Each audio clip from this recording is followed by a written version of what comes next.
Hi, Rudy. Hi, Jamie. Hi, Greg. Greg's down in Texas, Dallas Amputee Network. Hello. Hi, Dean. So we're just going to start. We're going to admit everyone who's here. And then since it's 2 o'clock Eastern time, a lot of times folks will join in from another group or when they're getting a break from work. So we will watch the waiting room as additional people come popping in as well. But we'll get started now with the folks who we have admitted into Zoom. So hi, everyone. Welcome to another session of Life Amplified. For those of you joining us live here on Zoom, it is 2 o'clock Eastern time on Wednesday, and that means it's another time to get together and chat. Life Amplified is a weekly webinar get-together, time to socialize, time to share information, educate, laugh a little bit, and learn a lot, and it's sponsored by Amputee Aid. For those of you attending us live on Zoom, we record. Now, the recording will show me in our lovely studio and sometimes our special guests who are here. It will not show your faces or what you type in the chat, but be aware that if you come off of mute and ask a question, we do capture your voice, and that means all of our friends who are watching us on YouTube or our recordings on YouTube or watch the recordings, which we do send out on Fridays, they will hear your voice. So I want you to know that up front, okay? So if you're the kind of person who's like, I don't really want people to hear me asking questions, that's okay. You can put your question into the chat and we will read it for you. If you want to be loud and proud, you can do that too. Unmute yourself at any point in time. Feel free to interrupt me since I'm flying solo with my guest on Zoom, Liz. Just the two of us today. Our founder, Carl, is not here. So I would love to have some interaction during the show, but if we don't, that's okay too. We can also read your questions. I do have helpers with me today, Nick and Lucho behind the screen, and they'll be able to...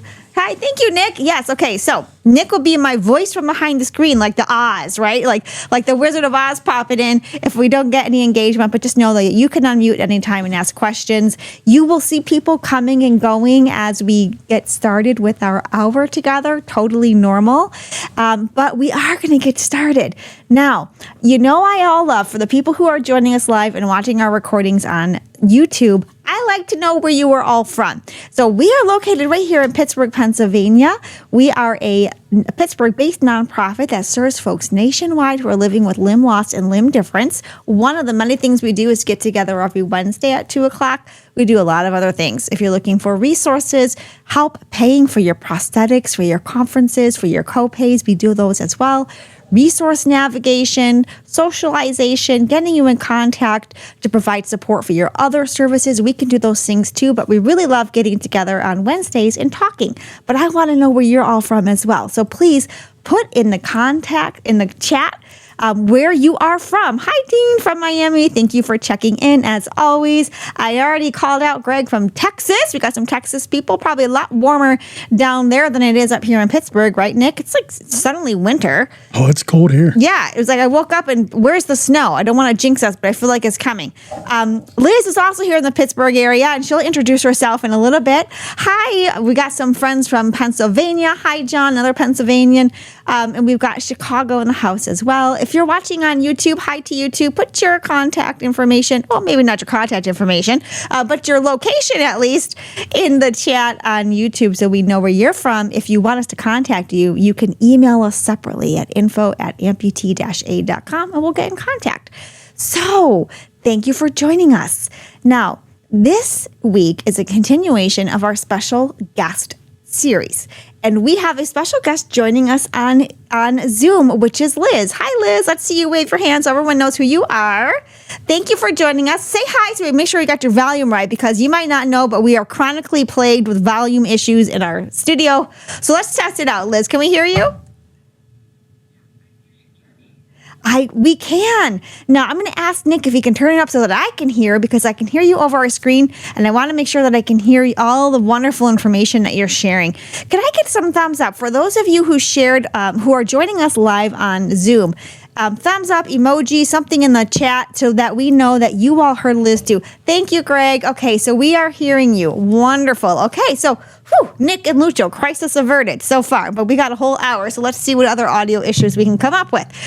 So as I said, this is a continuation of our guest speaker series. Next week, we are going to have a Halloween episode, so stay tuned for that. There will be giveaways, and there may or may not be costumes in a pretty fancy screen behind me. You'll have to come back next Wednesday and see. We will be talking to an OR nurse next week, but this week we have Liz from Calm Pittsburgh, and we are continuing our discussion about self-care and wellness, and this hour is dedicated to mental wellness and well-being, right, Liz?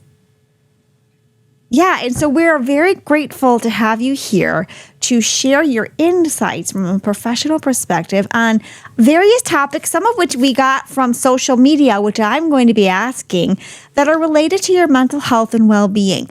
For those of you joining us live, if you have questions, now is the time to ask, because ding, ding, ding, free, kind of like therapy, although I'm going to give you a big disclaimer. We're not providing therapy, okay? There are licensing issues with that, and I'm sure Liz is going to go over this. We're talking about your general well-being and mental wellness. If you are the kind of person who you think you might benefit from trained treatment with a licensed professional, we're going to get you in contact with someone who can provide that kind of treatment in your area. Right, Liz? So probably an important disclaimer to bring up front. We're not providing you specific mental health treatment. That's a licensing issue. But what we're going to talk about and learn about today are things I'd venture to guess, Liz, lots of people can adopt in their day-to-day life and are helpful for everyone to know. True? Okay, wonderful. So free therapy-ish, okay, help for everyone. And that's what we're going to be discussing today. Now, Liz, what I would like to start out with is, in addition to any disclaimers that you have to say up front as a licensed professional, tell us who you are, where you're from, and what your education and employment backgrounds are. So as you shared, this is more general wellness and well-being. It doesn't count as official therapeutic advice. We'll talk a little bit about what some signs may be that working with a therapist one-on-one may be helpful for you, or whether or not it's some time for you to maybe look into that. So we can talk about that a little bit more. But yeah, I am a licensed therapist, and I do work with general mental health, but I have several specialties, which include body image and eating disorders, chronic health issues, and also working a lot with trauma. So I have clients who come to me for whole spectrum of different concerns, and from all different identities, all different backgrounds. And so it's always very important to me to make mental health applicable to everyone, no matter what it is that you are experiencing. Now, Liz, how long have you been doing this work?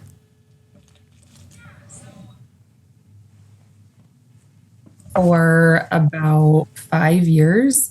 I was working in helping to provide resources to women who did not have access to mental health resources for a while before I officially got licensed in mental health therapy. So, Okay, wonderful. about And 5 years in the field. And Okay, great. And we're very grateful that you are here with us. And I think one of the things we want to say up front is that the kind of things we're talking about, these mental health and wellness issues really touch a broad audience. Some things that folks with limb loss and limb difference experience are unique to being someone living with limb loss and limb difference.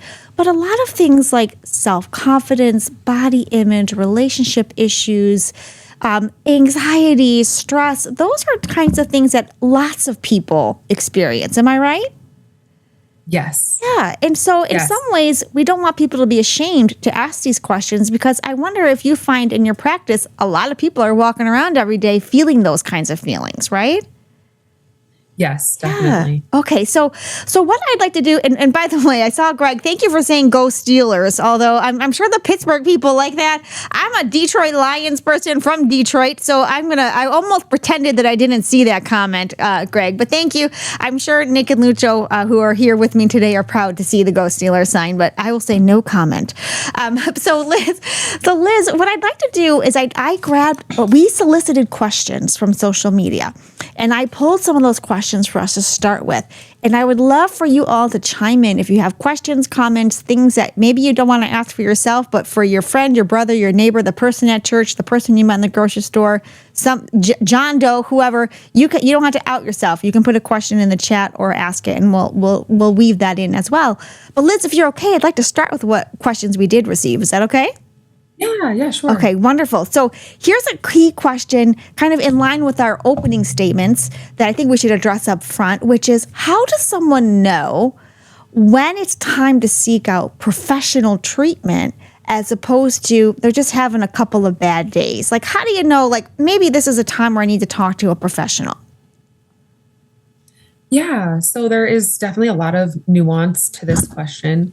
But there also are some concrete things that we can look for. So typically, when it comes to seeking mental health support, we're looking at the intensity of symptoms and we're looking at the duration of symptoms. Got it. So if you're experiencing a lot of deep emotional feelings, if you're experiencing symptoms of depression or anxiety, or thoughts that feel really, really heavy to you, the intensity of those thoughts also matters. So having a bad day is very normal, but if you're having a bad day where the intensity of what you're experiencing feels borderline like something you can't handle on your own, then even if it's only been a couple of days, it's worth reaching out to a mental health professional. Got it. So Liz, to talk about. It doesn't sound like, you have to wait weeks or months. Even a couple of days is what you're saying might be a sign that it's time to reach out to a professional.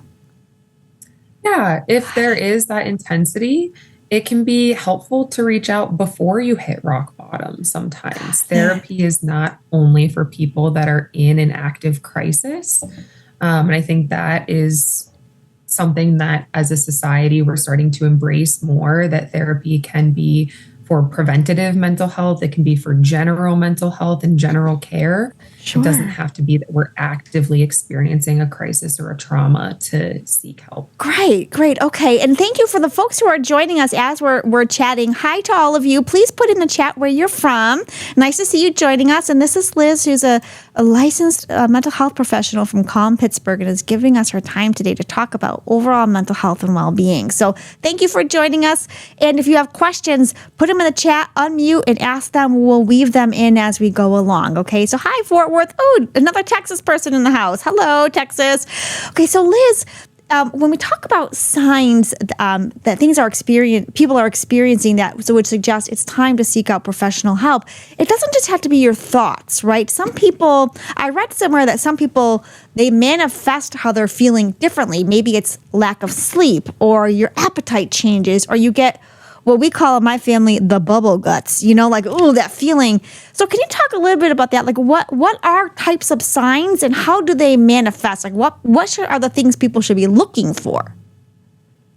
Yes, definitely. We can experience our mental health somatically, which is body related. So if we are having a lot of anxiety, especially, that can absolutely manifest in stomach issues, in indigestion, in lack of appetite. Having troubles with sleep is also very, very common when we're struggling with mental health. In terms of thoughts can be a very broad range. It could even be thoughts of feeling a sense of worthlessness, or thoughts of feeling like we don't fit in. It doesn't have to necessarily be a thought that feels really, really intense or dramatic. It can be more of just a thought that's kind of always in the back of our mind that is not helpful to us, and that impacts maybe the way that we feel about ourselves or the actions that we're taking in our life. And so also different aspects of mental health can include the things that we avoid doing. So Okay, tell us more about that. Avoiding certain social situations, avoiding if we are struggling with body image. I know that's a topic that came up in some of these questions. Avoiding the mirror, or avoiding intimacy, or avoiding things that make us feel really uncomfortable. It's totally normal to have days where that happens, and that's normal for absolutely anyone. You kind of alluded to this a little bit in the beginning, that it's important with therapy that we do acknowledge that there are certain things that across everyone are common experiences, and there are more specific individual ways that we experience those things depending on the experiences that are also unique to us. Okay. And so whenever, we talked about intensity, but duration is also important when it comes to seeking mental health care, even if it is a little issue, but that little issue has been there for a really long time.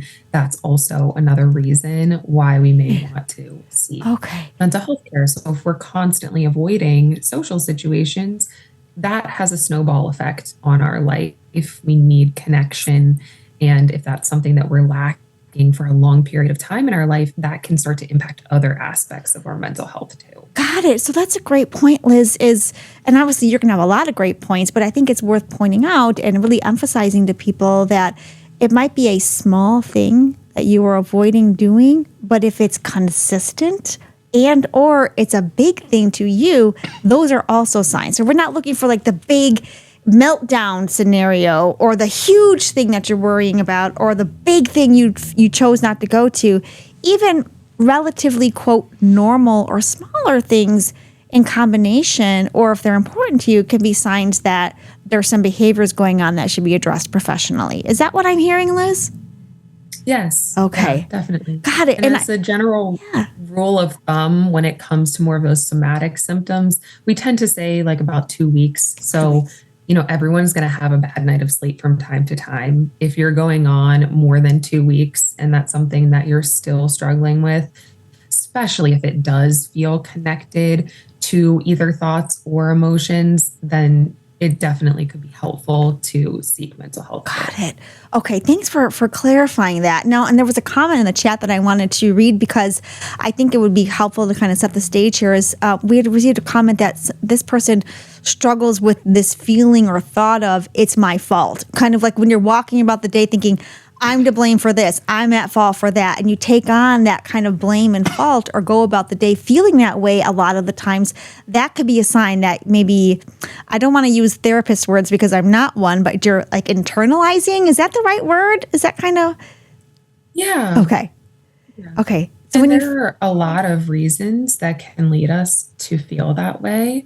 Something we talk about a lot in therapy is this concept of reparenting, which is essentially where as adults, we are learning to give ourselves things that maybe we didn't get earlier on in life, or we are shifting the thought patterns that we have. Okay. And so, of course, I don't know this person's, specific story and specific thoughts. So this is more general advice. But when it comes to having those feelings that something is our fault, oftentimes that can, even if it's related to one particular incident, it can also be a deeper pattern of where we learned to blame ourselves for things. Okay. And so that's a whole pattern or a deeper belief system to take a look at. And it seems to me that identifying those patterns and things, that's something that you would explore with a professional when you're seeking treatment. So you can kind of see what the pattern is, if there is one, where it originates, that kind of thing, which is all the more reason to seek out professional help, right? Yeah. Okay, great. So we have a question, a comment and a question from Rudy that I want to read, and then I want to follow up on this conversation with another question we received from social media. Nick, what is the question that we have from Rudy? Rudy said one of the things that he does when he becomes anxious is doing some form of physical activity. Light lifting, walking seems to help. Is this something you recommend? Yeah, physical activity, moving your body is something that is very, very helpful and beneficial to your mental health. Physical activity in general is very beneficial to your overall health.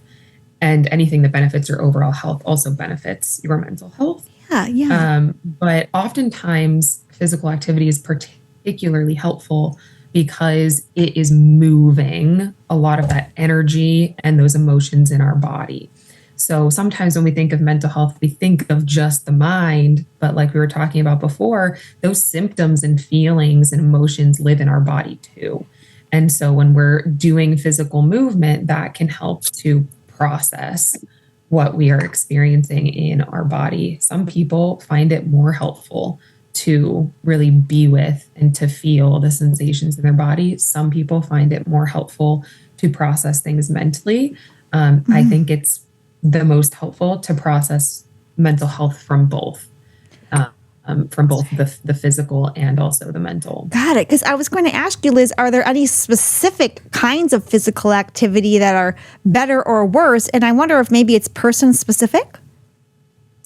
It is definitely person specific. I work a lot with eating disorders, and so I am careful about this kind of advice, just because we don't want to get in the habit of overutilizing physical activity. Got it. To the point that it becomes something that's actually harming our body because it's the only coping skill that we have. So as long as you're doing it in a way that's moderate, and you're not experiencing any additional negative symptoms physically from exercise, if you start getting to the point where you're injuring yourself constantly, that could be a symptom or a sign that perhaps you're overdoing the physical activity. Got it. And I see Peter, confirm that this works for him as well. One thing two things I wonder about. First is if you are finding yourself having to do physical activity every single day to calm down for a long period of time, again, going to your prior point, that might be a sign it's time for some professional treatment if this is something you have to do all of the time to be calm. True? Yes, if it becomes kind of obsessive and has that more compulsive feeling to it, where you kind of feel like you can't be okay without it, then that might be worth talking to a professional about. But otherwise, movement of any form, whatever feels best to you, is the best way to utilize movement. Got it. So growing up, I have a twin sister, for those of you who don't know, and my grandma, who was a social worker, took a lot of care of us. So I would not say we fought a lot, but you can imagine twin little girls who are very energetic and running around all the time. Sometimes we got a little upset, but that's normal maybe. I see, Krista, we're going to get to you in just a minute, okay? We used to do this thing growing up called grounding with my grandma, where you would have to look at something that you identify, something you saw, say something you smell, say something you can feel, say a color, that kind of a thing. Is that a real thing that people do? Do therapists do that? I recommend those kind of sensory based ways of calming down. Yeah, definitely. Okay. Tell us more. I think finding ways that you're actually going to integrate are important. So if something feels really cheesy to you and you're not going to do it, then it's not something worth implementing. I think it's important to find out what form of grounding is something that you will actually do. Something as simple as going and putting your feet out in the earth is grounding and is beneficial. The reason that we utilize a lot of these grounding techniques is because it brings us into connection with that somatic experience. So it's helping us to be more present in our body, to bring peace into our body, and to also calm our nervous system. Got it. Okay, good. Crystal, I saw your hand come up. Did you have a question or a comment that you wanted to share? Well, yeah, a comment. Well, first I was going to bounce off what you were saying is, techniques like that are kind of a way of distraction and to get your mind off of what you were doing and focus on something now of what you're doing now, which it really does help, in with certain people. But what I was going to say is I'm in Florida right now. I'm from Texas. And this has been my first trip since my amputation. And let me tell you what, I can tell a difference in my body. The exhaustion, the swelling, just everything. But it was kind of cool to come somewhere and, have to readapt and do things differently from what I'm used to at home. So I felt like it was kind of a growing, you know, and learning process for me. It helped a lot. So, but man, the exhaustion of it, like I did not know, truly did not know how much extra energy that amputees have to exhibit when they're doing things. You Yeah. know? Crystal, that's a So, great it's been point. I don't want to Yeah. cut you off. I'm so sorry, but I'm excited. First of all, I'm glad that you're in Florida and having a good time. But I think one of the things that you're bringing up is physical activity for folks with limb loss and limb difference is obviously going to look a little different. But one of the things I'm kind of hearing you pull out, Crystal and Liz, I'm wondering if you can comment on this, is having a change of scenery and maybe challenging yourself to do something new can have a positive effect on how you're feeling. Is that kind of what you're saying, Crystal? Yes, ma'am. Okay. Definitely. Okay. Liz, comments on that from a mental wellness perspective about, you know, challenging yourself to try something new and seeing and feeling the benefits of it. Yeah. So, in terms of environment, our brain filters out, so much information because our brain cannot possibly process everything consciously all the time. Even in this moment right now, every single one of us is processing so much more than we are actually aware of. And our environments become triggers for us. So if we are very used to feeling a certain way in an environment, that environment then kind of compounds that. So when we break out and we're in a different environment, it can actually become easier to try something new because our brain does not associate all of the same thoughts, feelings, beliefs, and experiences with the environment that we're in. And that's not to say that we can't change in the environment that we're in. We absolutely can, but there is something to be said about being in a different environment and how that can give us some motivation and make it feel a little easier to maybe try something different. Got it. Okay. Now, this relates to a question that we received on social media, Liz, that I would like to ask you next. And before we do that, user meeting, I saw your comment in the chat about how you feel. If you wanted to expound upon that with Liz, you're welcome to. If you feel more comfortable reaching out to us separately so we can address how you're feeling, please email us at info@amputee-aid.com and we'll connect you with a professional, okay? So no pressure either way, but I did see your comment about how you're feeling, and I want to make sure we address that either privately or if it's appropriate in our group setting. So related to that, Liz, going out, trying new things, being in public, and body image and self-confidence. That's what this question is about. What are your suggestions to get someone comfortable going out in public when they are feeling self-conscious about their body image? They might be a new amputee. They might still struggle with being out in public with a prosthetic. What suggestions do you have for, I don't want to say getting over it because that makes it sound like this is an easy thing to deal with, but being more confident being out in a public setting? Yeah. So, first of all, is taking it in small doses, small exposures. We don't have to go from doing nothing to all of a sudden going back to our social life the way that it was before. We want to really enter back into that in ways that are slow and in ways that feel comfortable to us. Maybe that means we start with, having a friend over. And then from there, maybe we have a group of friends over. And then maybe we go out to dinner with one friend. And then maybe we extend that to the next time we go out, we're in a setting where there's a couple of friends.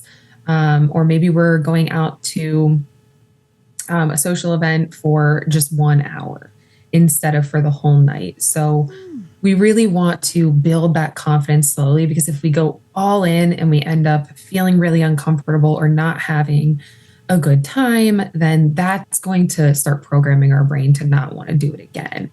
Whereas if we take these really small doses, and there's no amount that's too small, I always say the smaller the better, because it's easier to build confidence from that place of nothing than it is to try to go back on, oops, I way overdid it and now I feel really uncomfortable. So just taking those really small steps, really small exposures, just one event or one outing at a time, starting with people that you feel really comfortable with, And then from there, building on to maybe people that are a little further outside of your main comfort bubble. And then maybe allowing in, maybe one or two new people, putting yourself in a situation where you're not in a whole entire room of new people. Okay. So definitely pacing yourself. So first, those, what I would call manageable chunks. We don't have to go from 0 to 100. Just like in a physical setting, you're not going to go from sitting on the couch to running a marathon, right? Similar kind of concept, right? When you're trying to get yourself back into comfort physically, is to do more manageable pieces. Is that what you're saying, Liz? Yes. Okay. Definitely. Now, would you recommend that people celebrate their small, I don't know if they're small victories, but celebrate the milestones as you're kind of trying out new things? Or do you want to wait until the end and kind of push yourself to get to the final destination, if that makes sense?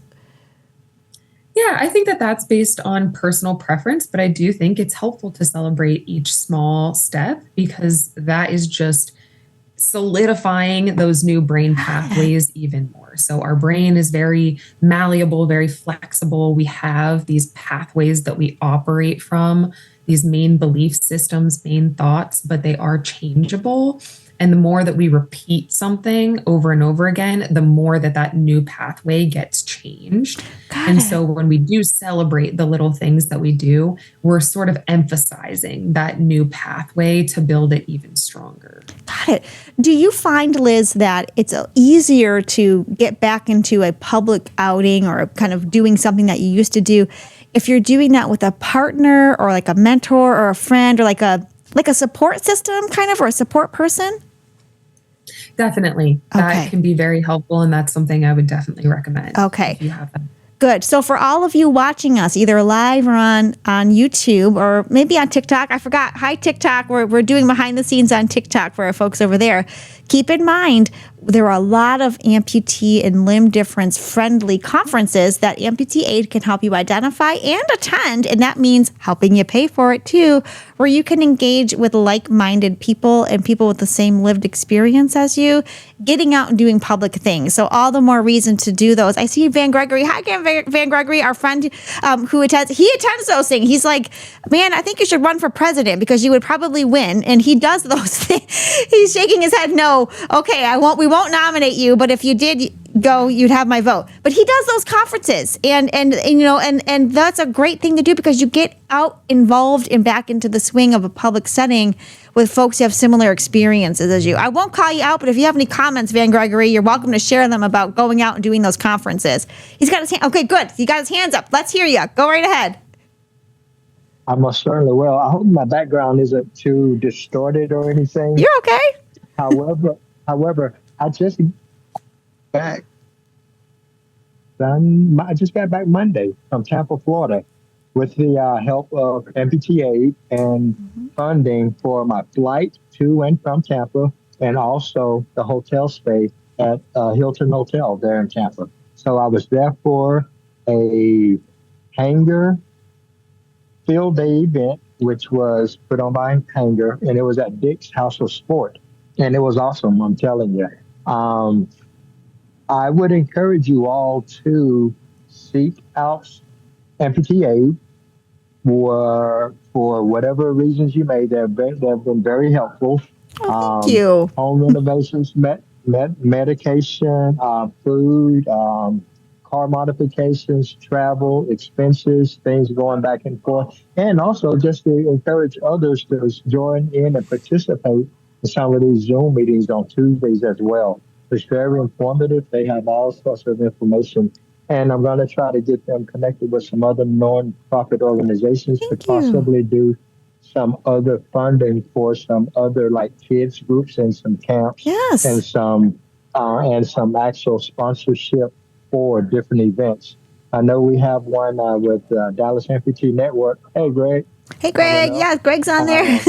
Legapalooza, November 9th. Legapalooza, exactly. That's right. Yes. So I'm trying to get the word out there about Amputee Aid. And sometimes I feel like I may be spreading the word a little too much because I'm really getting people out there to get in touch with you, Jennifer. You are. From what I understand, Thank you. From what I understand, From what I understand, you really are helping a lot of people. Yeah. And I you. so sincerely appreciate that. I really do. Wow. Well, thank you for saying that. I was just hoping Yes. the conferences are great, but I love all the praise for us too. But the conferences are really good, and it's a good way of getting out and getting back into the community with people who aren't going to be as judgy, right? Because it's similar situated people, right, Van Gregory?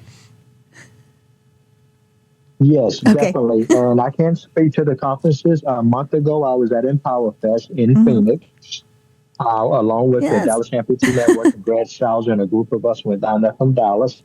It was wonderful. It's something that you all should look into if you haven't had a chance to do that. They had Camp No Limits, which is a kids camp, going on at that same time. So I did that. That was one of the conferences. 2 weeks after that, I went to Tennessee to Camp No Limits, which Mm-hmm. was a similar one to the one that they had in Phoenix during that time period. It's just an amputee camp for kids. You can be a volunteer, and eventually you'll roll over into a mentor role with the kids. But it's just a field day for kids that have limb loss and limb differences. Mm. Look up Camp No Limits. It's another opportunity, and I'm sure Amputee Aid would be more than happy to fund your flight. It's Mm-hmm. free for volunteers. However, the campers and their families, there's a fee for them, but it usually comes from donations from organizations and or people, Amputee Aid. Mhm. Mm-hmm. And after the Tennessee trip 2 weeks ago, like I said, I just this week got back from Tampa at a Dick's House of Sports. So I am going to events. Yeah. Now, Yeah. in 2 weeks, and in another 2 weeks, I'm going to New Hampshire with Less Leg, More Heart, which is an Yes. organization that Amputee Aid also is in We love them. collaboration with. Yes. Yeah, and so those two are in collaboration. So Tina's going as well, I believe, Mm-hmm. and we're going to a fundraising gala there. Um, so, and then come up January, well, December, they're having what is it, Greg? Legapalooza? What Not, do you? also, Legapalooza, also with the one that's in Dallas at the Market Hall. The Disabilities Expo. Yes, the There you go. Disabilities Expo. I'd encourage Yeah, we you have all a to go. booth there. Oh, Yes, I awesome, encourage you Greg. all to go to Yeah. Disabilities Expo as well. And then in January, I'm going to the Amputee Coalition National Conference. In Vegas. So, I get it. In Vegas, yeah. So I go to a few events. Just a few. And Yeah. things, So, but you're a good example. Van Gregory, you're a great example of getting out, and going to these places. And Crystal, before we saw her comment that she had to leave so she could pack. So when you watch the recording, thank you, Crystal, for joining us and safe trip back to Texas from Florida. But what you're alluding to, Van Gregory and Liz, what you touched on is, getting out, trying new things and feeling, going maybe a little bit out of your comfort zone, but in a way that's safe and manageable. And going to a conference like one that's supportive for amputees is one way of doing that. Right, Liz?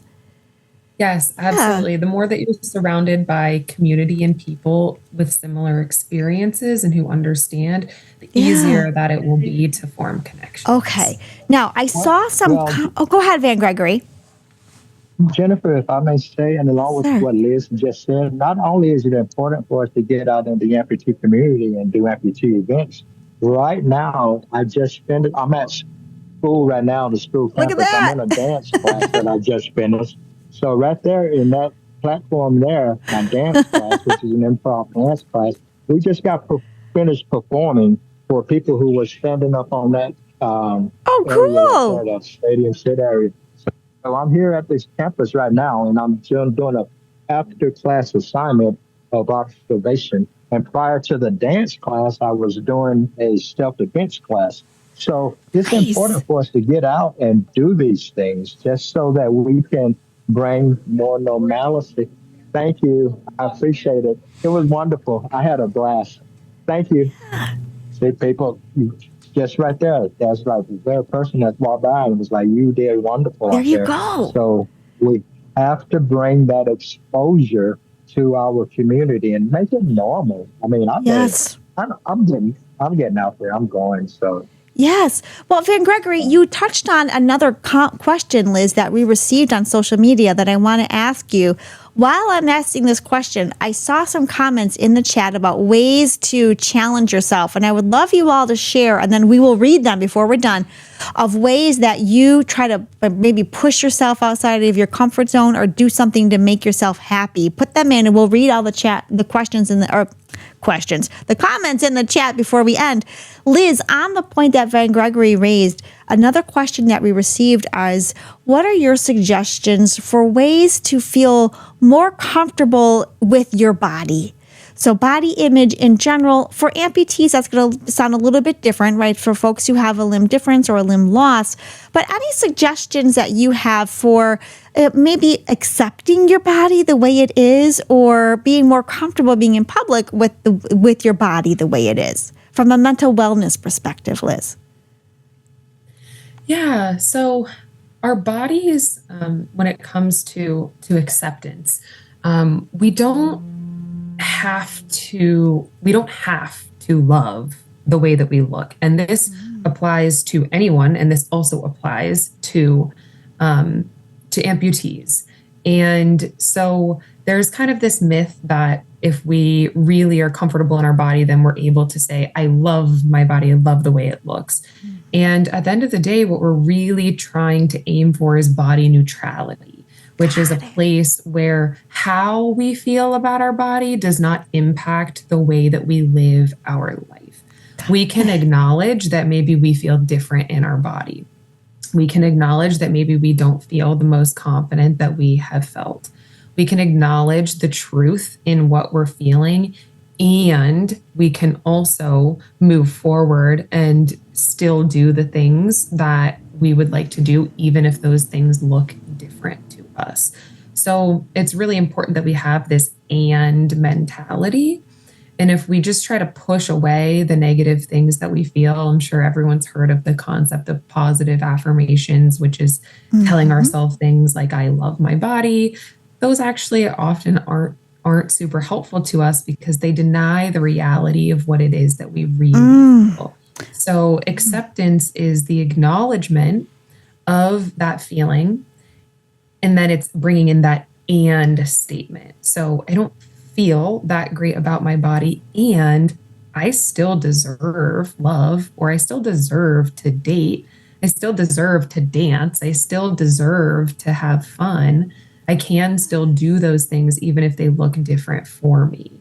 So we want to really do, mentally, we want to really embrace both aspects. Yes. So Liz, I'm so glad that you made that point, because one of the ongoing themes that we've had in our discussions here at Life Amplified is my personal issue with all the body positivity posters and flyers and images you see everywhere. If you Google amputee, it's going to be somebody running as a Paralympian, or somebody who's rough and buff, and that's not normal. That's not every day, right? Not everybody is, I love me and be positive and you can do it, and I'm running the triathlon. That is, and in some ways that's harmful. I think what you're saying is because it sets the expectation that you have to love yourself, or that you have to be the best athlete in the world despite your circumstances. And what I'm hearing you say, Liz, is you can acknowledge not being happy with where your body is at this time and say, and I still am deserving of love, going in public, going to the movies, going on vacation, engaging with other people. It can be both. You can not be happy and still say, I deserve these things and should engage with those things. Is that what you're saying, Liz? Yes. I love that. Okay. For how many of you, give me a heart, an emoji, a happy face. Is that an enlightening thing? Because I'll say for me, it is. I often gravitate toward body positivity and what I guess people call toxic positivity. I see hearts going, thumbs up, going up.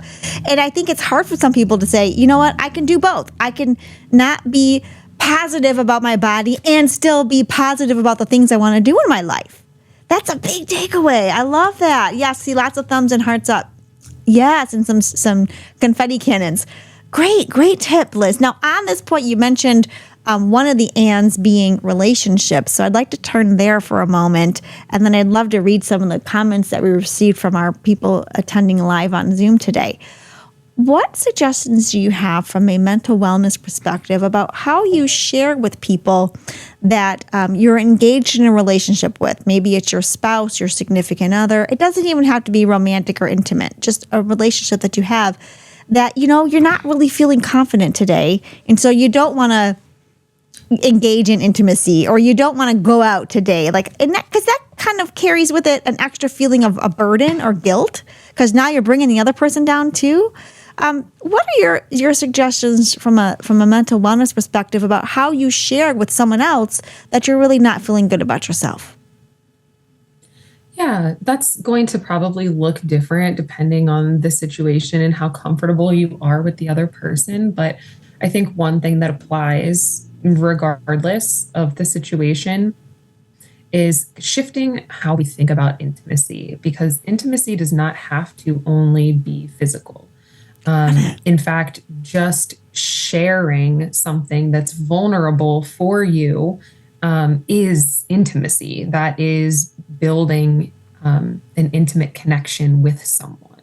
So things that are uncomfortable are things that actually help to build that intimacy in the long run. So we want to reframe the way that we think about intimacy, and know that there are so many ways that we can build intimacy beyond just having a physical relationship with someone. But also in the realm of physical relations, there are so many different aspects to intimacy.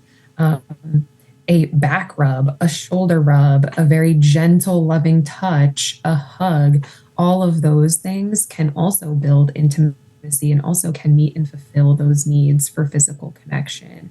And so we can check in with ourselves about what kind of physical connection, if any, am I open to right now in this moment? Maybe there's one type that I'm not open to, but maybe there's a different type that would feel good to me, and communicating that. Using I statements are really important. So we're sharing, I am feeling this way. I'm not feeling comfortable in my body, or maybe I need some reassurance, rather than sharing it in a way that may make the other person feel that they did something, or that they're being blamed for the lack of desire for intimacy at that particular moment.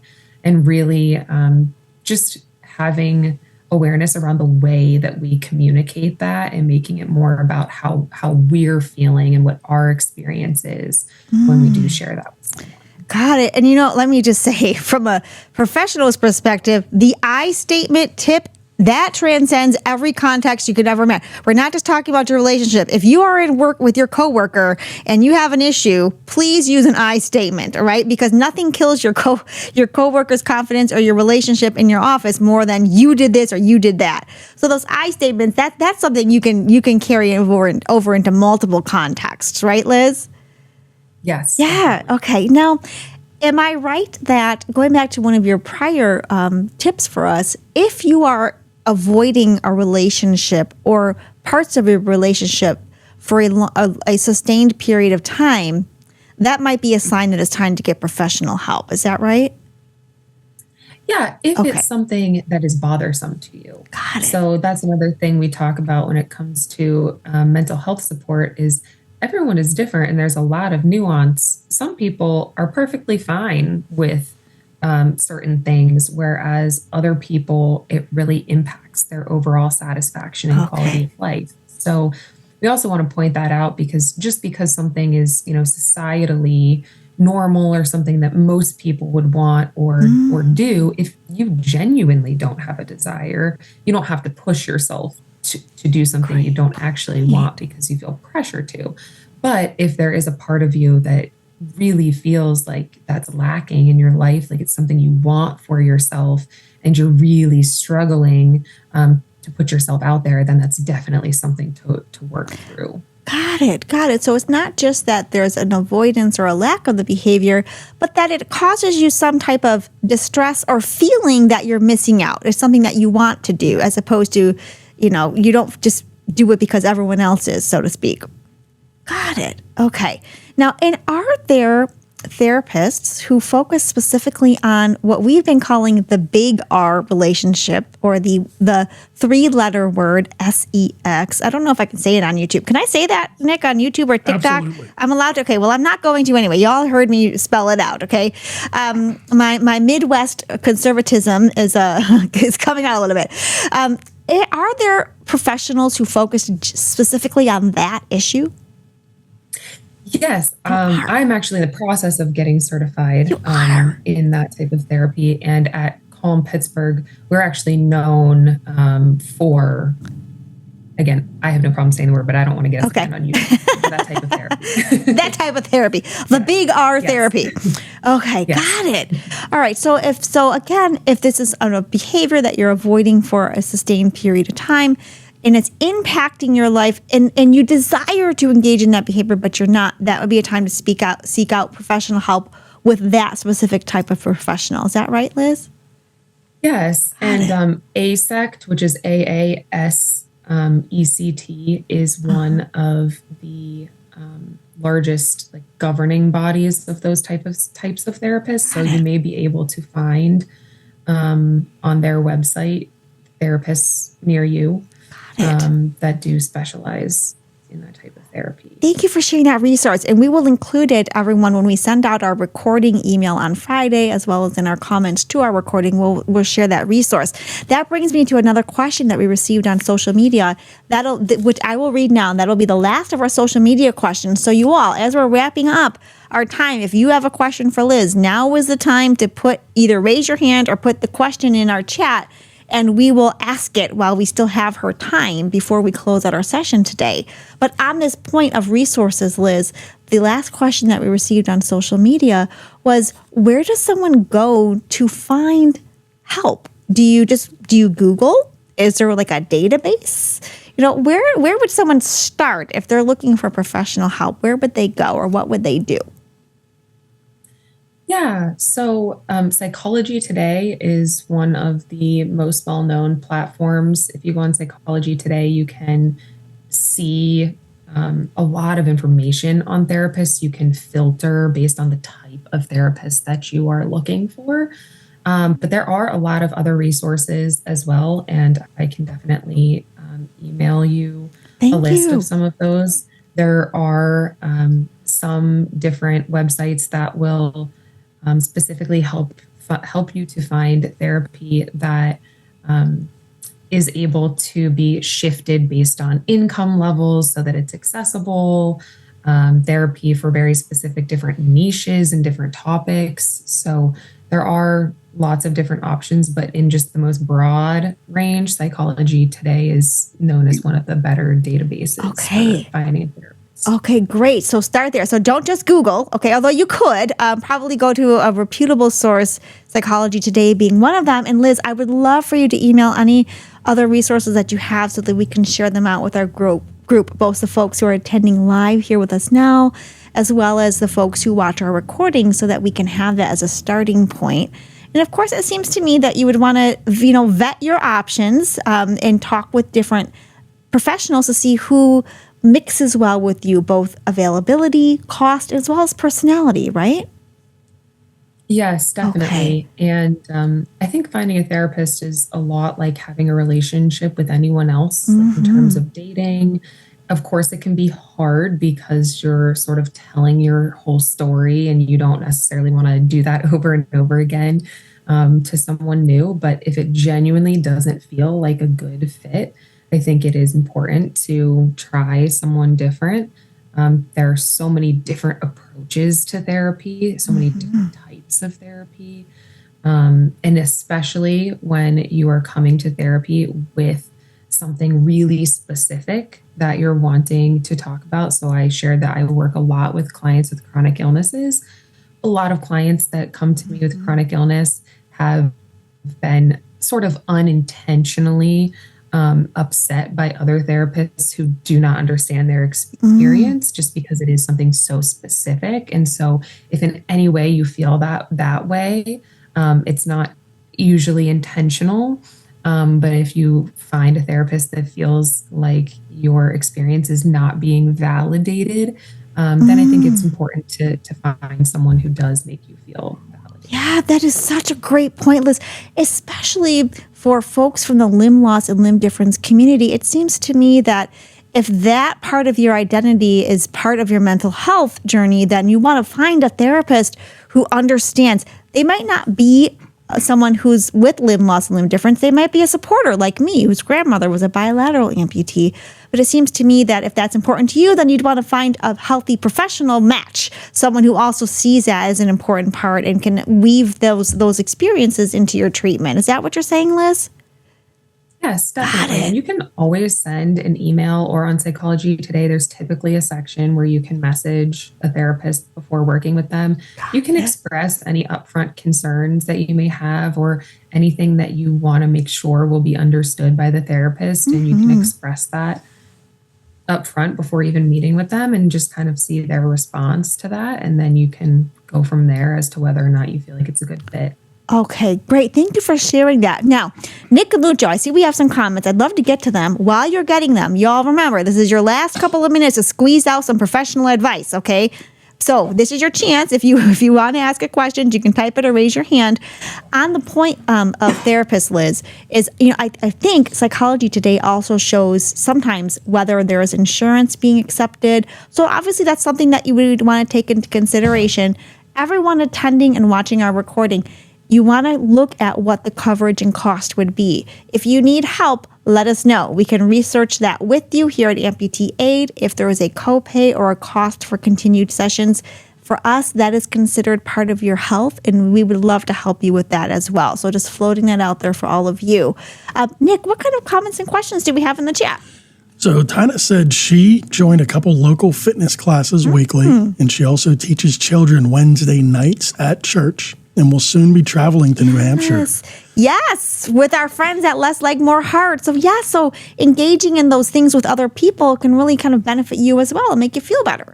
So thank you for those tips. And what else have we got there? I see we have some more comments. So Jamie is training for Skyrise Chicago 2025 fundraiser for Shirley Ryan Ability Lab on November 2nd. That's awesome. Let's go. Yes, let's go. You can sponsor Jamie. Jamie, can you put your web page or your sponsorship page in the chat for folks? Or we'll share it too. Yes, so you can sponsor and support Jamie and also raise money for a great cause. So again, being physically active, getting out, doing things, despite how you might feel, it's the yes and, right, Liz? Yes, I feel this way and I'm still going to do something. Yeah, I love that.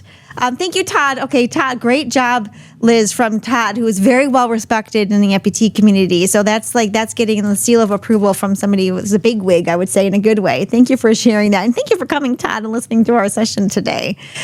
So great. So, Liz, in the time that we're wrapping up today, are there any final comments, questions, or suggestions that you have for our attendees?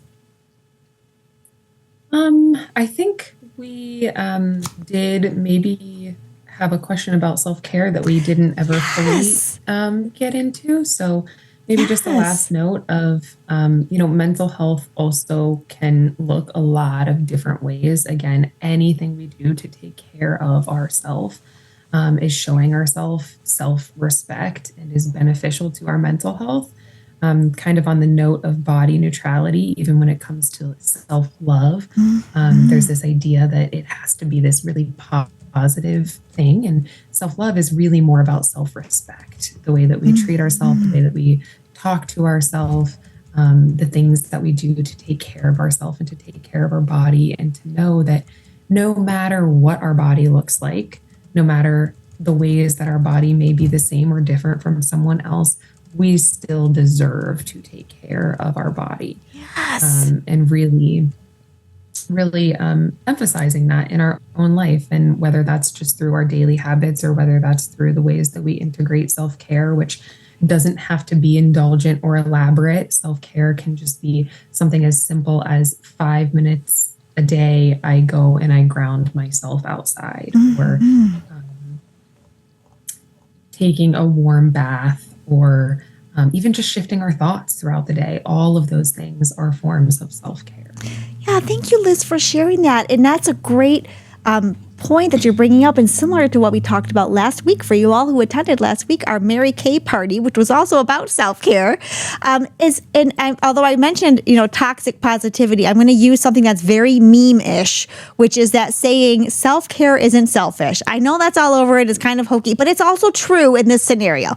Self-care is not selfish, whether it's, as Tina had referenced, you're going to teach the kids at church, or you're going to make a point to go to a fitness class, or you're like Van Gregory and you're going to go to a dance class and perform, or you're going to plan to go to a conference, or you're going to volunteer. I saw a comment about volunteering, or make it a point to read a book, or give yourself some time, or get out and move, as Rudy had referenced early on. It's not about being selfish. It's about taking care of your body and seeing the benefit to your mental health as well. Is that right, Liz? You had mentioned that kind of brain-body connection earlier. Yes, definitely. Self-care does not have to be those things that we kind of typically think of when we think of self-care, which might be getting a massage or getting our hair done or something along those lines. Self-care is really just anything that is benefiting our mental, emotional, or physical health. And if that means volunteering, if that's something that fulfills you, that brings you joy, that brings you connection, then even that is a form of self-care. Great. Okay, so now y'all who are attending live, this is the second week in a row that we've had a professional say self-care is not selfish, and we challenged you to find something to give yourself some self-care. So if you didn't do it last week, now you're hearing it from another professional. Do it this week. Give yourself permission to take care of yourself and watch the benefit to your mental health and well-being. So there you go. Don't take it from us. Take it from the experts like Liz. That is, in fact, what you should be doing. I try not to say should because we don't want to sound judgy. I will highly recommend that you engage in some self-care and take care of your mental wellness as well. So, Liz, thank you for coming and giving us your opinions and your advice, really, as a professional on mental health for this hour of Life Amplified. I hope that for those of you who had joined us live, that you got something great to take away and apply in your life, whether it's the yes and statements, the I versus you statements, the giving yourself permission to feel the way you feel and still engage in activities, the suggestion to find some time, even if it's 5 minutes, to give yourself some time and watch the benefit to your mental wellness. Or if it's a suggestion that, it's okay to have a bad day, but if you're having multiple, maybe it's time to seek out some professional help. These are all things you can take away from our session today. Whether you are living with limb loss and limb difference or not, this is advice that's applicable to everyone. Your support team, your caregivers, your people in your home, anyone you love and care about can apply the advice that we've heard from Liz today. So thank you, Liz, for attending and giving us your time. We may see Liz in the future or other people from Calm Pittsburgh who has generously offered to send additional experts to periodically check in with us and talk about items that are specific to mental health. So we see comments, thank you, Liz. So yes, thank you, Liz. And thank you, Van Gregory, for giving us your comments as well. Like I said, you don't have to run for president, Van Gregory, but if you do, you've got my vote. If you all, for those of you attending and watching our recording, if you would like to hear more about mental health, or a specific topic in mental health. Maybe it's body image. Maybe there is a co-occurring eating disorder. Maybe it's relationship specific and we want to get more into that big R word. We can invite Liz and her team back and we can talk more about those. So please reach out to us at info@amputee-aid.com, and we'd love to bring in additional experts, Liz and her team, to talk more about specific topics of mental health. Now, on that point, as we are wrapping up today, I mentioned earlier that we have our guest speaker series, and next week we are continuing with Nurse Sherry for a discussion about inside the OR. Okay, so if you're looking for questions about surgery, wound care, limb care, what happens in the operation room, next week is your time to join. And because it is Halloween week, and I love my spooky season, I tried to keep it serious this session, so we didn't bring our green screen out. We wanted to focus seriously about mental health. But we're bringing the green screen back next week, okay? So Nick and Lucho back there, I'm letting you know now. Okay, we are going to have a Halloween episode when we're doing Inside the OR. If you are attending live, there will be giveaways for Halloween. So please consider attending, because everybody who attends is getting something for free next week. Okay, I won't tell you what it is. That's the trick or treat for next Wednesday. But please consider attending live because you're going to get a treat or a trick. It won't be a trick. It'll be a treat. And we're going to have Halloween and it'll be fun, all right? But we're also going to have a serious conversation about what happens inside the OR and suggestions for limb and wound care for our amputees. So until next time, Liz, thank you for coming and sharing your insight for us. Everyone, I hope you give yourself the grace to take care of your mental health and well-being. Find your time to do your self-care and enjoy the rest of your week. In the beginning of next week, we'll see you for another episode of Life Amplified next Wednesday at 2 o'clock here on Zoom. Take care, everyone. Have a beautiful day and a beautiful rest of the week. Bye. Thank you, Liz.